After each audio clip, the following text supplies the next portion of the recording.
اور ایک اور حدیث ہے جو کم از کم صحیح بخاری میں 4 دفعہ ڈیٹیل کے ساتھ آئی ہے. وہ سیدنا ابو بکر کا خطبہ ہے نبی صلی اللہ علیہ وآلہ وسلم کی وفات کے فوراً بعد. خير رسول الله فاختار الرفيق الأعلى من الجنة.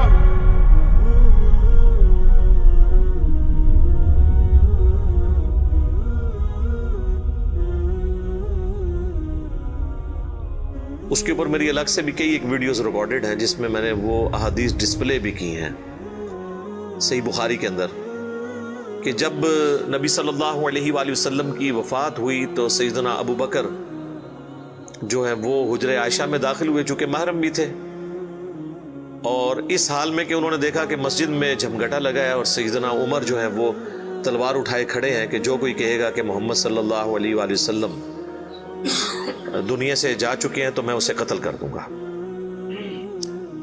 سیدنا ابو بکر حجرہ عائشہ میں داخل ہوئے، اللہ کے نبی صلی اللہ علیہ وآلہ وسلم کے مبارک چہرے سے کفن ہٹایا اور آپ کے ماتھے پر بوسہ دیا اور کہا اے اللہ کے رسول، اللہ تعالیٰ آپ پر 2 موتیں کبھی جمع نہیں کرے گا. ایک موت آپ کا مقدر تھی، وہ تو آپ کو آنی تھی، یعنی ہر انسان کے لیے ایک ہی موت ہے، دوسری موت نہیں. اب آپ آخرت کی زندگی میں چلے گئے تو موت کا مزہ جو ایک دفعہ تو سب نے چکھنا تھا وہ آپ نے چکھ لیا. یہ 2 موتیں جمع نہیں کرے گا، اس کا مطلب یہ تھا کہ سیدنا عمر کو جو یہ غلطی لگ گئی تھی کہ شاید نبی علیہ السلام ڈورمنٹ پوزیشن میں چلے گئے ہیں اور آپ دوبارہ دنیا میں واپس آ جائیں گے جس طرح کہ سیدنا موسیٰ علیہ السلام کوہ طور سے واپس آئے تھے، تو اس کی آپ نے نفی کی کہ نہیں، اس طرح نہیں ہو سکتا، ایک ہی دفعہ موت آنی ہوتی ہے. اب حضور کو موت آئی، اب آپ دنیا میں واپس نہیں آئیں گے. سورۃ الواقعہ میں سورہ یاسین میں واضح موجود ہے کہ جو دنیا سے چلا گیا وہ واپس نہیں آئے گا.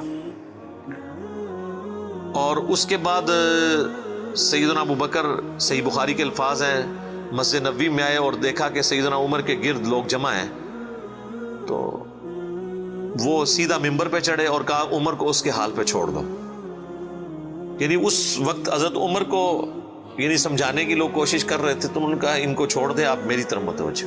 چونکہ سیدنا ابو بکر کا ایک مرتبہ اس حوالے سے سیدنا عمر سے بھاری تھا، لوگ ان کی طرف متوجہ ہوئے تو انہوں نے ممبر پر چڑھتے ہی پہلا جملہ حمد و ثناء کے بعد جو بولا وہ پاکستان کے قانون 295C میں کروڑوں لوگ شاید اسے گستاخانہ جملہ سمجھتے ہیں اگر ان کو پتہ نہ ہو کہ یہ سیدنا ابو بکر کا خطبہ ہے. ہم نے سوشل ایکسپیریمنٹ بھی کیا ہے اس پہ، کسی کو بتایا کہ بھئی یہ دیکھیں، اگر کوئی شخص یہ کہے کہ جو شخص محمد کی عبادت کرتا تھا وہ جان لے کہ محمد مر چکے ہیں، اور جو اللہ کی عبادت کرتا ہے وہ جان لے کہ اللہ زندہ ہے، اسے کبھی موت نہیں آئے گی. تو آگے سے جواب سننے کو ملا یہ کون گستاخ ہے جس نے یہ بات کی ہے؟ کوئی بھی نہیں، حضور کی تو عبادت کوئی بھی نہیں کرتا ہے، کون جملے بنا دو. تو ہم نے بتایا یہ بخاری شریف میں کم از کم 4 جگہ موجود ہے. وما محمد الا رسول تو قرآن میں آیا نا. صحیح بخاری میں حضرت ابو بکر کے خطبے کے الفاظ یہ ہیں من کان یعبد محمدا فان محمدا قد مات. جو کوئی بھی تم میں محمد کی عبادت کرتا تھا تو جان لے کہ محمد مر چکے. مات کے الفاظ ہیں. فإنه من كان يعبد محمدا فإن محمدا قد مات. وَمَن يَعْبُدُ اللَّهَ، اور جو کوئی اللہ کی عبادت کرتا ہے یا کرے گا، مضارع کا صیغہ استعمال ہوا ہے. فَإِنَّ اللَّهَ حَيٌّ لَا يَمُوتُ، تو بے شک اللہ تعالیٰ زندہ ہے، اسے کبھی موت نہیں آئے گی. تو یہ خطبہ آپ نے یعنی پڑھا اور پھر اس کی دلیل میں سیدنا ابو بکر نے قرآن کی یہی آیت تلاوت کی، سورہ آل عمران آیت نمبر 144. اور امام بخاری نے کتاب التفسیر چیپٹر جو قرآن کی تفسیر کا لکھا ہے صحیح بخاری کے اندر، اس آیت کو انہوں نے ہیڈنگ بنا کے یہ حضرت ابو بکر کا خطبہ نقل کیا ہے. وما محمد الا رسول قد خلت من قبلہ الرسل افئن مات او قتل انقلبتم علی اعقابکم. محمد تو نہیں مگر ایک رسول، اگر یہ مر جائیں یا قتل کر دیے جائیں تو کیا تم دین سے الٹے قدم پھر جاؤ گے؟ وما محمد الا رسول قد خلت من قبله الرسل أفإن مات أو قتل انقلبتم على أعقابكم ومن ينقلب على عقبيه فلن يضر الله شيئا وسيجزي الله الشاكرين. اور جو کوئی دین سے الٹے قدم پھرے گا تو اللہ کا کوئی نقصان نہیں کرے گا اور اللہ تعالیٰ ثابت قدم رہنے والوں کو جزا دے گا، جو شاکرین ہوں گے، شکر گزاری کی روش اختیار کرنے والے۔ پھر آپ نے اگلی ایک اور آیت تلاوت کی، سورہ الزمر کی آیت نمبر 30، انک میت و انہم میتون، اے نبی بے شک تمہیں بھی مرنا ہے اور تمہارے مخالفین کو بھی مرنا ہے۔ وہ آیت بھی آپ نے تلاوت کی۔ تو آپ اندازہ کریں کہ یعنی صحابہ کرام جو ہیں وہ اپنی بات کی دلیل میں قرآن سے آیات پیش کیا کرتے تھے۔ وہ کہتے ہیں نا ساڑھے خلاف آیتاں پڑھ دینے جی قرآن تو بھئی قرآن اگر تھوڑے خلاف آیت ہے نا تو تھی مسلمان نہیں ہو، کیونکہ مسلمان تو وہ ہوتا ہے کہ جو قرآن کے مطابق ہو، نہ کہ یہ کہ اس کے عقیدوں کے خلاف قرآن میں آیت آ جائے۔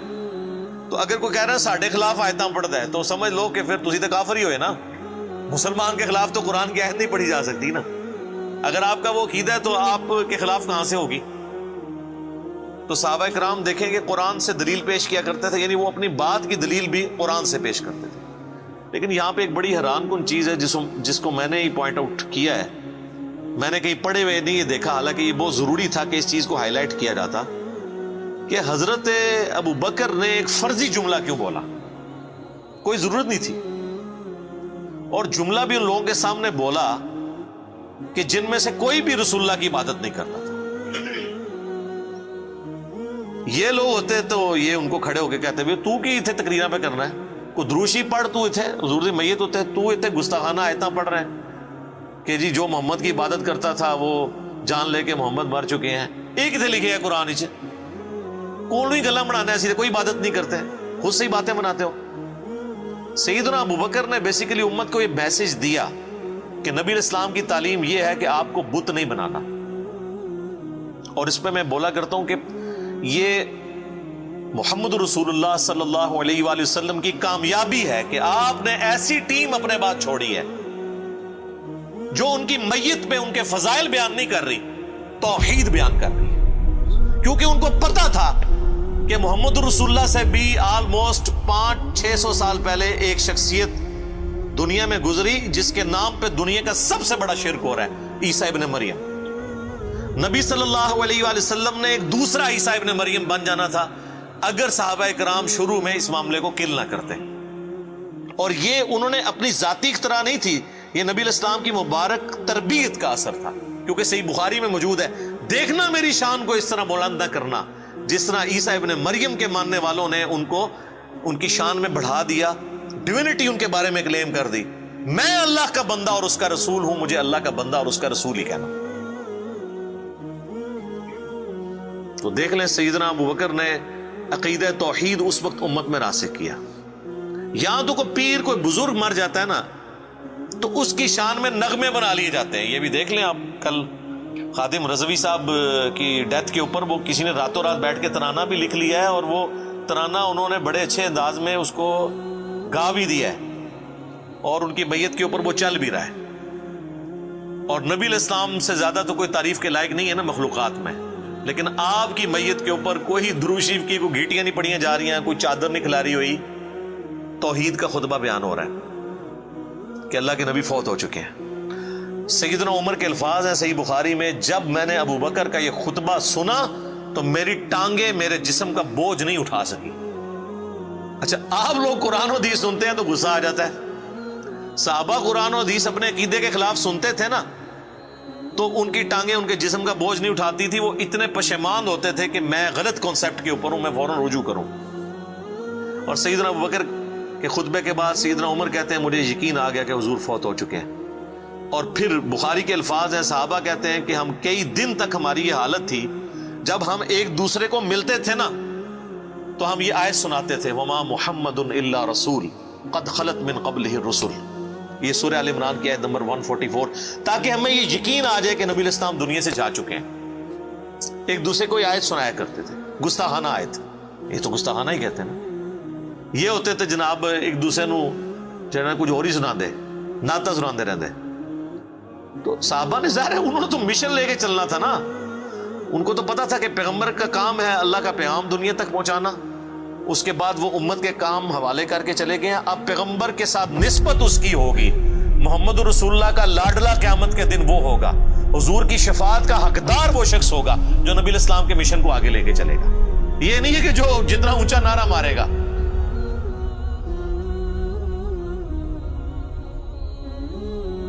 یہ چیز نہیں۔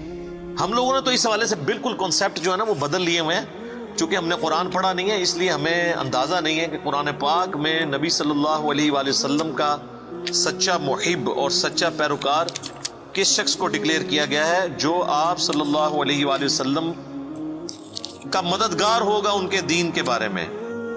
یہ بڑی سخت آیت ہے جی، یقین کریں انسان ہل جاتا ہے جتنی بار اسے پڑھتا ہے۔ آیت نمبر ہے 157 اور 158۔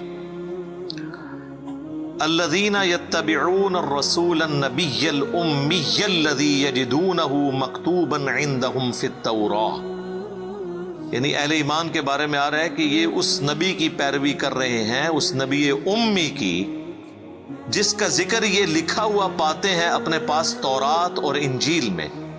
یأمرہم بالمعروف، جو انہیں حکم دیتے ہیں نیکی کا، وینہاہم عن المنکر، اور روکتے ہیں انہیں برائی سے، ویحل لہم الطیبات، اور حلال کرتے ہیں ان کے لیے پاکیزہ چیزیں، وَيُحَرِّمُ عَلَيْهِمُ الْخَبَائِثَ، اور حرام کرتے ہیں خبیث چیزیں، یعنی اللہ کے اذن سے وہ شریعت کا پیغام پہنچاتے ہیں۔ وَيَدَعُ عَنْهُمْ إِصْرَهُمْ وَالْأَغْلَالَ الَّتِي كَانَتْ عَلَيْهِمْ، اور جو بوجھ ان پر پڑ چکے تھے، جو ان کے گلوں میں توق تھے، جو خود ساختہ ایک قسم کی شریعت اڈاپٹ کر لی تھی، وہ ان سے دور کرتے ہیں۔ فَالَّذِينَ آمَنُوا، پس جو ان پر ایمان لائے، بِهِ، اس کے اوپر جو ان کے ساتھ نازل ہوا، وَعَزَّرُوا، اور ان کی عزت کرے، وَنَصَرُوا، اور ان کی مدد کرے، وَاتَّبَعُوا النُّورَ الَّذِي أُنزِلَ مَعَهُ، اور اتباع کرے اس نور کی جو ان کے ساتھ نازل ہوا، یعنی قرآن۔ اولئک هم المفلحون، یہی لوگ ہیں جو کہ فلاح پانے والے ہیں۔ یعنی اللہ تعالیٰ فرما رہا ہے کہ نبی صلی اللہ علیہ وآلہ وسلم کا سچا امتی کون ہے؟